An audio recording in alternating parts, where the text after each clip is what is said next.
In this video of the motion in straight line, we are going to study the most important topic of this chapter, and that is your Newton's motion equation.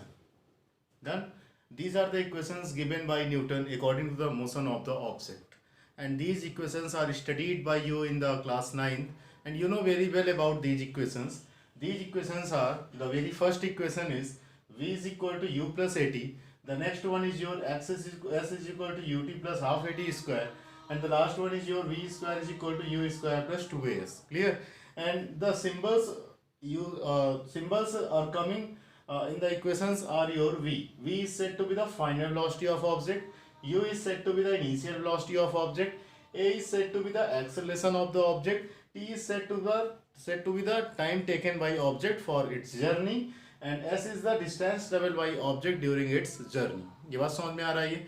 You all have studied these equations previously, and you all are perfect on using of these type of equations. Clear? Here we are going to some new thing about these equations जो आपने पहले नहीं पढ़ी. Clear? The first things, these are equation. You can apply these equation when the object is moving. The very first thing is this one, and the second is this one, कि where we can use these equation and where we can't use such type of equations. So there are the four assumptions made by Uncle Newton for using the such type of equations. So on coming to the assumption number 1, Newton says you can apply these equation of motion frequently. The first condition must be कि object should move on straight line. ये बात समझ में आ रही है? The motion of object must be rectilinear motion. The object must travel in one dimensional motion, or the motion of object must be straight line motion. If the object is not in straight line motion, then you can't use such type of equations over there. In the class 9, during application of such type of equation, you never thought about such type of assumption, but in this standard of class 11, on using this equation, firstly you have to fulfill all four conditions. After fulfilling all four conditions, then you can apply such type of equations. ये बात समझ में आ रही है? So the very first assumption for application of these equation is your object should move on straight line. अगर straight line के अलावा कोई भी मोशन है ऑब्जेक्ट के पास, 2 डायमेंशनल मोशन भी हो सकता है, 3 डायमेंशनल मोशन भी हो सकता है, तो on that situation you are not going to use such equation of motion. ये बात समझ में आ रही है? On coming to the next one, the acceleration of the object must be constant. जब भी ये मूव करे ऑब्जेक्ट, तो इसका एक्सेलरेशन हमेशा क्या होना चाहिए? आपको कांस्टेंट होना चाहिए. अब ऐसा नहीं कि एक ऑब्जेक्ट ने मूव किया, पहले एक्सेलरेशन 1 था, फिर एक्सेलरेशन 2 हो गया, फिर एक्सेलरेशन 3 हो गया. Time to time acceleration change होता जा रहा है. अब आपको यहाँ पर क्या करना है? इक्वेशन को यूज करना है. आपने पहली इक्वेशन का यूज किया, v is equal to you plus A t. Now you are in confusion कि भाई कौन सा एक्सेलरेशन लिया जाए, 1 लिया जाए कि 2 लिया जाए कि 3 लिया जाए. That's why here the coming acceleration is your constant acceleration. Object must travel with the constant acceleration. ये बात समझ में आ रही है? उसका एक्सेलरेशन चेंज नहीं होना चाहिए. If acceleration is changing, then you are not be in position to apply such types of equation. ये बात समझ में आ रही है? The next one and the most important assumption of these equations are your object should be point object. ये बात समझ में आ रही है? ऑब्जेक्ट को क्या होना चाहिए? आपको ये पॉइंट ऑब्जेक्ट होना चाहिए. अब अगर ऑब्जेक्ट पॉइंट ऑब्जेक्ट हो, तो you know about point. Point is what? तो point is a such type of geometry having no length, no breadth and no height. ये बात समझ में आ रही है? But you have use such type of equations. If you remember the numericals based on such type of equation, so in the numericals sometime scooter is used, sometime bus is used, sometime auto is used, or at any angle scooter, bus and auto are not your point object, because both all have the specific dimension, specific length, width and height, but on not being the object to be point object, you use such type of equation. तो इसका मतलब आपने class 9th में उन objects के point ना होते हुए भी आपने उनको पॉइंट ऑब्जेक्ट एज्यूम किया, और आपने बिना कुछ सोचे समझे इन इक्वेशंस का यूज की. ये बात समझ में आ रही है? तो न्यूटन क्या कहते हैं कि object must be point object. तो object must be point object का मतलब ये बिल्कुल भी नहीं है कि ऑब्जेक्ट हमेशा एक पॉइंट ही होना चाहिए. उन्होंने पॉइंट ऑब्जेक्ट को प्रॉपरली क्या किया है, आपका ये डिफाइन भी किया है कि व्हाट इज पॉइंट ऑब्जेक्ट. ये बात समझ में आ रही?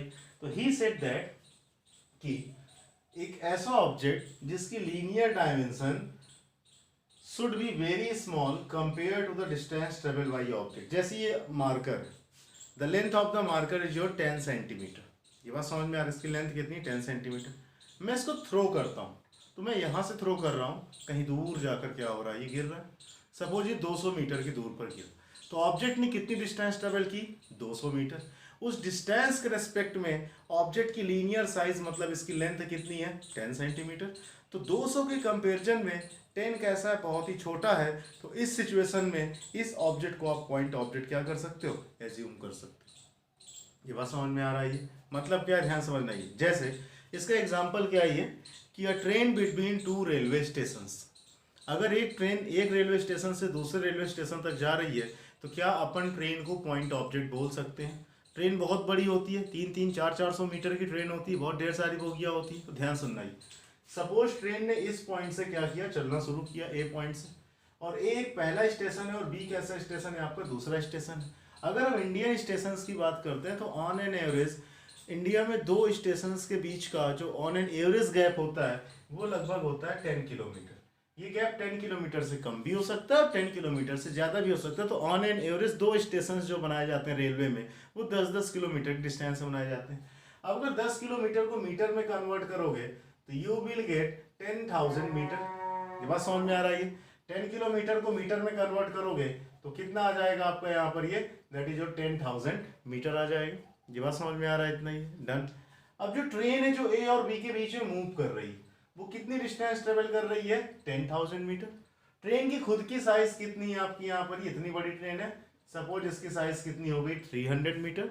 तो ट्रेन जितनी डिस्टेंस ट्रेवल कर रही है उस डिस्टेंस के रिस्पेक्ट में ट्रेन की जो लीनियर साइज है, ट्रेन की जो लेंथ है, ट्रेन की जो लीनियर डायमेंशन है, लीनियर डायमेंशन मतलब उसकी लेंथ, वो कैसी उसके कंपैरिजन में बहुत ही कम है। अगर ऐसा है तभी इस ट्रेन को अपन क्या लेंगे, पॉइंट ऑब्जेक्ट लेंगे, और इन इक्वेशंस का यूज अपन क्या कर सकते हैं, इस पर कर सकते हैं।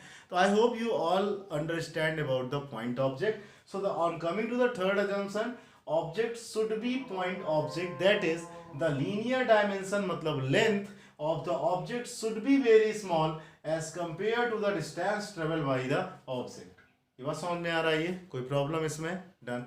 And the fourth assumption is not much more important because these type of assumptions cannot be present, this assumption cannot be seen by you in any problem। Clear, क्या रहा है ये कि ऑब्जेक्ट जिस वेलोसिटी से मूव करता है, ये बात समझ में आ रही है, that velocity must not be comparable to speed of light।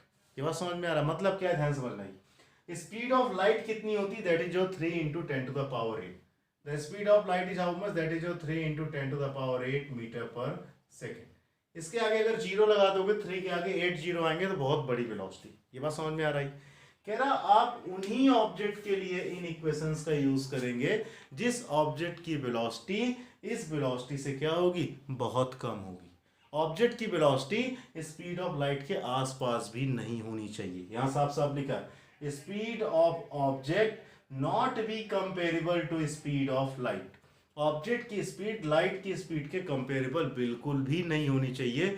Object की स्पीड लाइट से बहुत कम होनी चाहिए, तभी आप इन इक्वेशंस का क्या कर सकते हो, आप यूज कर सकते हो। ऐसा क्यों कहा गया, तो एक साइंटिस्ट थे बच्चा, that was the name of the scientist was Einstein. Einstein ने हमें एक एक्सप्रेशन दिया था और आइंस्टाइन ने एक फार्मूला बताया था हमें, m is equal to m not under root m not divide by under root 1 minus B square divide by c square. ये बात समझ में आ रहा है। ऑब्जेक्ट, आइंस्टाइन ने ये बताया था कि ऑब्जेक्ट के पास दो तरीके के मास होते हैं। जब ऑब्जेक्ट रेस्ट में रहता है तो उसका मास कुछ और होता है, और जब ऑब्जेक्ट मूव करता है तो उसका मास कुछ और हो जाता है। ये बात समझ में आ रही है। लेकिन अगर इस थियरी को अपन अपनी लाइफ में क्या करते हैं, अप्लाई करते हैं। सपोज मेरा मास 80 kg, मैं यहाँ से कुछ दूर तक गया, तो जब जा रहा था तो आइंस्टाइन का कहना है कि जब आप मूव करोगे तो आपका मास चेंज हो जाएगा। मैं एक जगह से दूसरी जगह गया तो देखा कि जब मूव कर रहा था तो मास को मेजर किया, तब भी मेरा मास कितना था, 80 kg था। इसका मतलब ऑब्जेक्ट के पास दो तरीके के मास नहीं होते, लेकिन फिर भी आइंस्टाइन ने कहा है कि ऑब्जेक्ट के पास दो तरीके के मास होते हैं। एम को बोलते हैं ऑब्जेक्ट का मूविंग मास, ये तब का मास है जब ऑब्जेक्ट मूव कर रहा होता है। एम नॉट ऑब्जेक्ट का रेस्ट मास होता है, ये तब का मास है जब ऑब्जेक्ट किस में होता है, रेस्ट में होता है। सी स्पीड ऑफ लाइट है, इसकी वैल्यू बिल्कुल फिक्स होती है, दैट इज जो 3 × 10 to the power 8, और यहाँ पर ये जो v है that is your speed of object. Object जिस वेलोसिटी से मूव करेगा उस पर्टिकुलर वेलोसिटी को रखने पर उस वेलोसिटी पर ऑब्जेक्ट का क्या आ जाएगा, मूविंग मास आ जाएगा। ये बात समझ में आ रहा है। लेकिन ऑब्जेक्ट का रेस्ट मास और मूविंग मास मतलब दो अलग अलग मास में कैटेगराइजेशन तभी पॉसिबल होता है जब ऑब्जेक्ट की स्पीड लगभग किसके पास हो, स्पीड ऑफ लाइट के पास हो। अगर ऑब्जेक्ट स्पीड ऑफ लाइट से क्या करेगा, आपको ये मूव करेगा, तब ऑब्जेक्ट का मूविंग मास रेस्ट मास से क्या हो जाता है, आपका चेंज हो जाता है। तो नॉर्मली क्या है कि अगर ऑब्जेक्ट का मास ही चेंज हो जाएगा, जिस ऑब्जेक्ट के लिए अपन क्या करने वाले हैं, इन इक्वेशंस को क्या करने वाले हैं, अप्लाई करने वाले हैं, अगर उस ऑब्जेक्ट का मास ही चेंज हो जाएगा उसकी गिवन वेलोसिटी पर, तो वहां पर उस ऑब्जेक्ट के लिए अपन इन इक्वेशंस का यूज नहीं कर पाएंगे। कुछ लोग ये भी कह सकते हैं सर मास ही चेंज हो रहा, तो मास चेंज होने से क्या हो गया, इस एक्सप्रेशन में तो मास आ ही नहीं रहा। तो ध्यान समझना, आइंस्टाइन का ये कहना था कि मास अगर चेंज हो रहा है तो मास कहाँ जा रहा है। मेरा मास 80 kg था, 80 से 79 kg हो गया, तो 1 किलो मास कहाँ गया। तो आइंस्टाइन ने कहा कि वो जो मास आपका चेंज हो रहा है वो मास किस में कन्वर्ट होता जाएगा, आपका एनर्जी में कन्वर्ट होता जाएगा। अब एनर्जी को क्या आप देख सकते हो क्या, सन से हमें हीट एनर्जी मिलती है, तो क्या हीट एनर्जी को आप देख सकते हो, नहीं देख सकते हो। ये बात समझ में आ रही है। एनर्जी को फील कर सकते हैं। तो अगर ऑब्जेक्ट स्पीड ऑफ लाइट से क्या करेगा, ट्रेवल करेगा, उसका मास लगातार एनर्जी में कन्वर्ट होता जाएगा, तो एक टाइम के बाद पूरा ऑब्जेक्ट एनर्जी में कन्वर्ट हो जाएगा। जब पूरा ऑब्जेक्ट ही एनर्जी में कन्वर्ट हो जाएगा तो ऑब्जेक्ट हमें दिखाई नहीं देगा, और जब हमें दिखाई ही नहीं देगा तो काहे का न्यूटन मोशन इक्वेशन और काहे का यहाँ से कुछ हम कैलकुलेट करेंगे। ये बात समझ में आ रही है। So before studying about the Newton's motion equation, you must focused on the assumptions given by Newton regarding these equations, and the assumptions are very simple. The very first assumption is your object must be in your rectilinear motion. The second one, acceleration of object should be constant. The third one is your object should be point object, yeah, sometimes it is also called your point mass. And the fourth one is your speed of object must be very less than the speed of light. Correct? So now we are going to derive these motions equation. You also have seen the derivation of motion equation in the class 9th, but we again have to study about the derivation of these motions. We have two methods through which we can derive such type of motion equation. The first method is your graphical method. ये बात समझ में आ रही है। पहला method क्या है इसके डेरिवेशन का, आपका ये ग्राफिकल मेथड है। क्लियर। सेकेंड मेथड को बोलते हैं calculus method, and the second method is your advanced method for deriving such type of motion equation. Clear? So before going to draw the equation, before going to derive the equation, since the name of the method for derivation of equation is by graphical method, it means we have to plot a graph. ये बात समझ में आ रही है। हमें graph क्या करना पड़ेगा, प्लॉट करना पड़ेगा। So before plotting the graph, we are going to assume some assumptions, and the assumptions are, suppose there is an object, let an object is moving with initial velocity u. The initial velocity of the object is u, and after time t its velocity become v. Object u से move कर रहा था शुरुआत में, और time t के बाद उसकी वेलोसिटी कितनी हो गई, v हो गई। उस दौरान object travel total distance s with constant acceleration a। ये बात समझ में आ रही है। तो ऑब्जेक्ट ने u से क्या करना, चलना शुरू किया u वेलोसिटी से, और v वेलोसिटी तक गया t टाइम में। इतनी देर में उसने s डिस्टेंस ट्रेवल कर लिया, और उसका एक्सेलरेशन कितना था, यहाँ पर a था। तो अगर इस कंडीशन को लैंग्वेज में लिखकर मैं डायग्राम में बनाता हूँ तो कैसी सिचुएशन थी कि सपोज यहाँ पर क्या था आपका, ये इट इज योर ऑब्जेक्ट जो कि किस प्लेस पर था, a प्लेस पर था, और इस समय टाइम की वैल्यू कितनी थी, 0, because it's your starting point जहां से ऑब्जेक्ट को फोकस कर रहे हैं। लेकिन इस 0 टाइम पर इसके पास इनिशियल वेलोसिटी कितनी थी आपकी, ये u थी। तो इनिशियल वेलोसिटी कितनी थी इसके पास, u, जिसको इनिशियल को vi से रिप्रेजेंट कर रहा हूं, दैट इज जो v initial is equal to u। फिर ऑब्जेक्ट a से लेकर कहां तक पहुंच गया आपका ये, दैट इज और b तक पहुंच गया यहां तक ये। तो ऑब्जेक्ट ने टोटल कितनी डिस्टेंस ट्रेवल की है, s डिस्टेंस ट्रेवल की है। किस एक्सेलरेशन से ट्रेवल किया, a एक्सेलरेशन से। और b तक पहुंचने में कितना टाइम लगा इसको, t टाइम लगा। और v पर पहुंचने के बाद इसकी फाइनल वेलोसिटी कितनी हो गई, v, और फाइनल वेलोसिटी को मैंने vf से रिप्रेजेंट किया।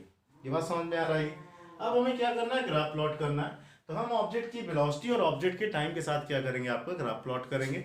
सो यहाँ पर हम क्या कर रहे हैं, एक वेलोसिटी वर्सेस टाइम ग्राफ को ड्रॉ कर रहे हैं। So here is the velocity of object and here is the time taken by the object. ये बात समझ में आ रही है। तो ध्यान सुनो, जब ऑब्जेक्ट के पास टाइम 0 था, तो टाइम 0 कहाँ पर होगा, कहीं यहाँ पर होगा ये। तब ऑब्जेक्ट के पास वेलोसिटी कितनी थी, u थी। सपोज ये यहाँ पर वेलोसिटी कितनी आ गई आपकी, ये u आ गई।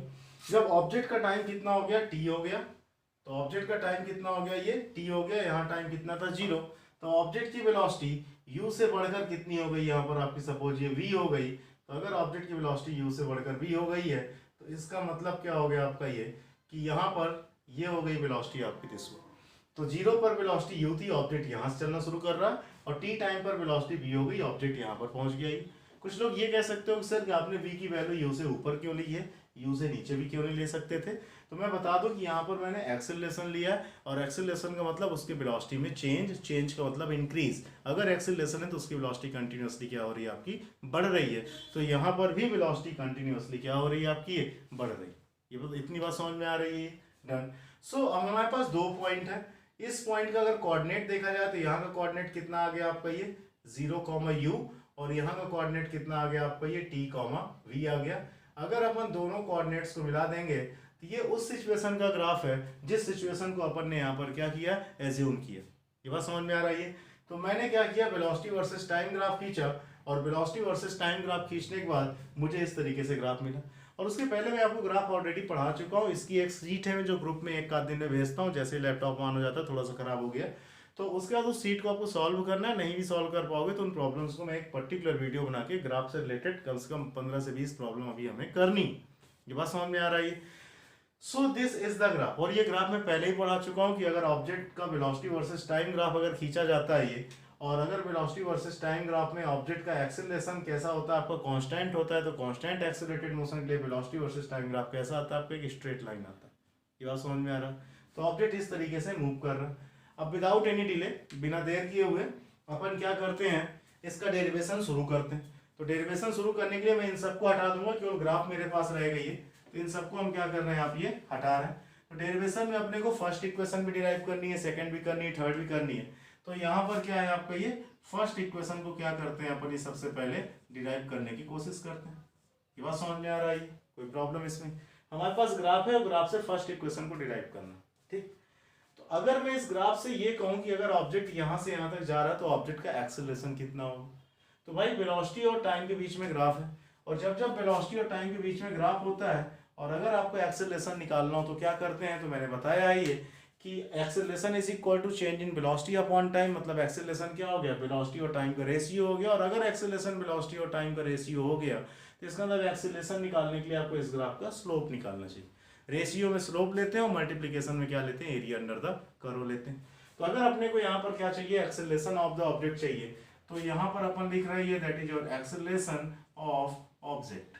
एक्सेलरेशन ऑफ ऑब्जेक्ट मस्ट भी क्या होगा आपका, ये that is your slope of b versus t curve. Clear. जो वेलोसिटी और टाइम के बीच में जो ग्राफ बना हुआ है, अगर इस ग्राफ का अपन स्लोप निकाल लेते हैं तो वो किसके इक्वल हो जाएगा, ऑब्जेक्ट के एक्सेलरेशन के इक्वल हो जाएगा। तो a इज इक्वल टू क्या है, स्लोप। एक्सेलरेशन जो है किसके इक्वल है, इस ग्राफ के स्लोप के। और स्लोप क्या होता है मैंने बताया, ये y2 minus y1 divide by कितना होता है, x2 माइनस x1 होता है। अब मुझे इस लाइन का स्लोप चाहिए, तो इस लाइन पर कोई ऐसे 2 पॉइंट चाहिए जिनके कोऑर्डिनेट्स मुझे पता हो। एक कोऑर्डिनेट ये, एक पॉइंट ये, दूसरा पॉइंट ये। किसी को भी जिसका मन करे आप उसको x1, y1 ले लो, और इसका मन कर रहा है तो इसको आप x2, y2 बोल दो। तो यहाँ पर सबकी वैल्यूज को क्या करते हैं अपन, पुट करते हैं। तो y2 माइनस y1 है, तो y2 माइनस y1 का मतलब क्या, v माइनस u। तो ये कितना हो जाएगा आपका, ये v minus u divide by x2 minus x1 मतलब t minus 0, that is t minus 0। तो a इज इक्वल टू कितना आ गया आपका, ये v minus u divide by t। तो यहाँ से t को इधर ले जाएंगे, is equal to v minus u को इधर भेज दो तो v इज इक्वल टू कितना हो जाएगा आपका, ये u plus at। This is the Newton's first motion equation. ये बात समझ में आ रहा है, जिसको अपन ने ग्राफिकली क्या किया, आपका ये सॉल्व किया। ग्राफ से ही क्या किया, सीधा एक्सेलरेशन निकाला ग्राफिकल मेथड यूज करके, और उसके बाद देखा तो रिजल्ट आ गया v is equal to u plus 8। ये बात समझ में आ रही है। Now we are going for the second equation, correct. Now we are going for the second equation, correct. Second equation क्या होती है, बहुत ध्यान से देखो। s इज इक्वल टू होती है ut plus half at square. Second equation में आता है डिस्टेंस। सेकंड इक्वेशन में क्या नहीं आता है, तो सेकंड इक्वेशन में सारे सिंबल्स है, v नहीं है, सेकंड इक्वेशन में फाइनल वेलोसिटी नहीं आती। ये बात समझ में आ रहा। तो सेकंड इक्वेशन में क्या आ रहा है, डिस्टेंस। तो यहाँ पर सबसे पहले क्या निकालेंगे अपन, ये that is your distance travel by object, distance travel by object. Object ने कितनी डिस्टेंस क्या की है यहाँ पर आपकी ये ट्रेवल की है, अपन इसको क्या करते हैं, आप ये कैलकुलेट करते हैं। अब अगर मुझे वेलोसिटी और टाइम के बीच में ग्राफ दिया, मुझसे कोई पूछे डिस्टेंस कितनी होगी, तो डिस्टेंस इज इक्वल टू क्या होता है, स्पीड इंटू टाइम या वेलोसिटी इंटू टाइम। तो डिस्टेंस स्पीड या वेलोसिटी का क्या है, प्रोडक्ट है। और अगर डिस्टेंस स्पीड और वेलोसिटी का प्रोडक्ट है, तो इस डिस्टेंस को कैलकुलेट करने के लिए हमें क्या करना पड़ेगा, एरिया अंडर द कर्व करना पड़ेगा। इस ग्राफ के नीचे का क्या चाहिए, एरिया, क्योंकि डिस्टेंस वेलोसिटी और टाइम के प्रोडक्ट के इक्वल होती है। इसका मतलब क्या है ये कि हमें क्या चाहिए, इस कर्व के नीचे का क्या चाहिए आपका, ये एरिया चाहिए। अब इस कर्व के नीचे का एरिया कैसा निकलेगा, ये क्या बन रहा है, ट्रेपेजियम बन रहा है। ट्रेपेजियम की ये वाली हाइट कितनी है, ये तो this height is equal to how much, that is your V. ये वाली हाइट कितनी है, ये हाइट भी कितनी यहाँ पर आपकी ये u है। और बीच की डिस्टेंस कितनी ये वाली है, तो 0 से t जा रहा है, तो ये डिस्टेंस कितनी हो गई आपकी, ये t हो गई। ये बात समझ में आ रही है। तो distance travel by object must be equal to क्या होना चाहिए यहाँ पर आपका ये, that is your area under V versus T का। बी वर्सेस टी कर्व के नीचे क्या निकालेंगे, एरिया निकालेंगे। अब एरिया किसका निकालना पड़ेगा, ट्रेपेजियम का निकालना पड़ेगा।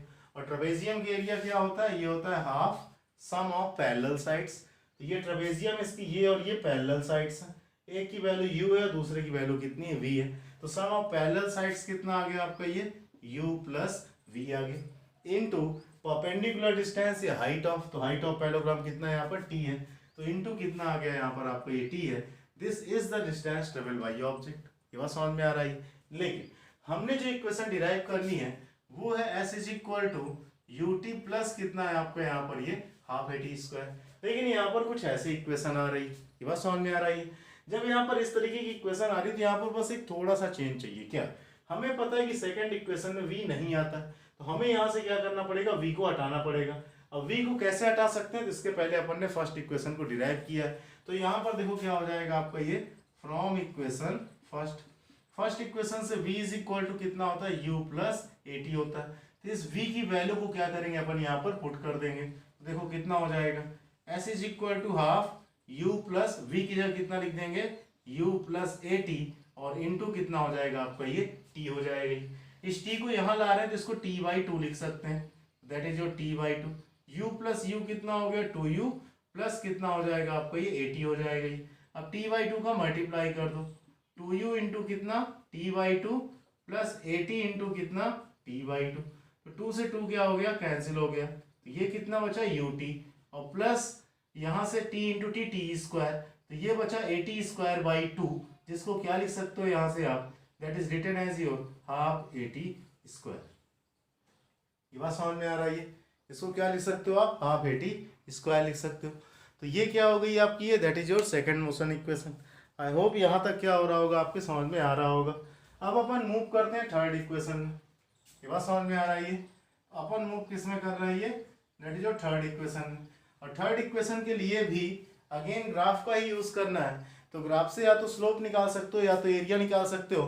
तो अपन ने दोनों यूज कर लिया। फर्स्ट इक्वेशन के लिए अपन ने स्लोप निकाला और सेकंड इक्वेशन के लिए अपन ने क्या निकाला, एरिया निकालना है। तो यहाँ पर क्या करेंगे, थर्ड इक्वेशन के लिए जब कोई ऑप्शन नहीं है तो एक बार फिर से एरिया निकालते हैं। तो थर्ड इक्वेशन की शुरुआत फिर से यहीं से करेंगे जहाँ सेकंड की थी। Distance travel by object is equal to area under V versus T curve, जिसका आंसर आया था S is equal to half U plus V into T आया। अब अगर थर्ड इक्वेशन को देखो आप, तो V square is equal to U square plus कितना होता है यहाँ पर आपका 2as। थर्ड इक्वेशन में v आता है, u आता है, a आता है, s आता है, टाइम नहीं आता। तो हमें यहाँ से t को क्या करना है, रिमूव करना है। कहाँ से, फर्स्ट इक्वेशन से। तो यहाँ पर क्या है, आप ये देखो, ये from v is equal to you plus 80 से यहाँ से t की वैल्यू निकालो। तो u को इधर भेज दो, तो ये हो जाएगा v minus U is equal to 80, t is equal to कितना हो जाएगा, v minus U divide by a हो जाएगा। अब इस t की वैल्यू को क्या कर देंगे, यहाँ पर रख देंगे। तो जैसे ही यहाँ पर रखते हैं तो s is equal to 1/2 u plus v को v प्लस u भी लिखा जा सकता है, कोई इशू नहीं। u प्लस v को क्या लिख सकते हो, v प्लस u लिख सकते हो, कोई इशू है क्या, नहीं। t की जगह कितना लिख सकते हो, v minus U divide by कितना लिख सकते हो, a को इधर ले आओ। तो S is equal to 1/2a हो जाएगा ये बचा b plus U v minus U a plus B A minus B, ये हो गया a square minus B square हो गया, 2a को इधर भेज दो तो ये हो गया 2as is equal to V square minus U square, so V square is equal to U square को इधर भेज दोगे, यू स्क्वायर प्लस कितना हो जाएगा आपका 2as, and this is the required third motion equation. ये बात समझ में आ रहा है? तो दिस डेरिवेशन इज इजी, कोई प्रॉब्लम इसमें ये, और अपन ने इस मेथड से तीन इक्वेशन को क्या किया, डिराइव किया। ओके।